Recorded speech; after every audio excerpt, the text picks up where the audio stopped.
এটাই হচ্ছে মালদার ফেমাস মাটন কষা। মালদা থেকে ফেরার পথে আমরা দাঁড়ালাম মৌসুমী হোটেলে লাঞ্চ করার জন্য, কারণ অনেকের কাছে শুনেছি এখানকার মাটন নাকি বিশাল ফেমাস। তাই ভাবলাম একবার ট্রাই করে দেখি। এই দেখতে পাচ্ছ, এটা হচ্ছে মৌসুমী হোটেল, অনেকে কিন্তু জামাইয়ের হোটেল নামেও চেনে। এখানকার লোকেশন হচ্ছে মালদা মঙ্গলবাড়ি যে রেল লাইনটা রয়েছে ঠিক তার পাশেই। আর রাস্তাতেই এতটা ভিড় দেখা যাচ্ছে, প্রচুর কিন্তু বাইক দেখতে পাচ্ছ তোমরা, আর ভেতরেও মনে হচ্ছে প্রচন্ডই ভিড়। লাইন পাওয়া মুশকিল।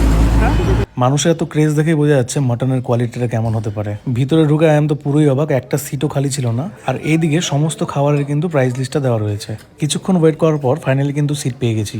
খাবার অর্ডার করার কিছুক্ষণের মধ্যেই কিন্তু খাবার চলে এসে দেখতে পাচ্ছ।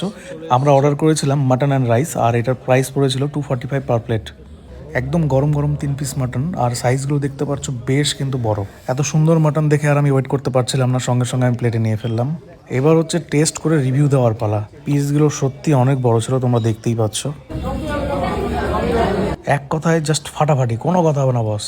সুসিদ্ধ একদম, এই যে পুরো সুসিদ্ধ। সত্যি ভীষণ তৃপ্তি করে খেলাম। দেখতে পাচ্ছ পুরো পাত ফাঁকা, আর লাস্টে 2 পিস মাটন রেখে দিয়েছে। আর এই পিসটা হচ্ছে সবচেয়ে পছন্দের পিস।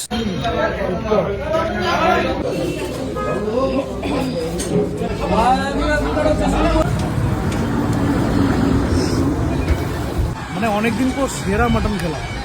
আর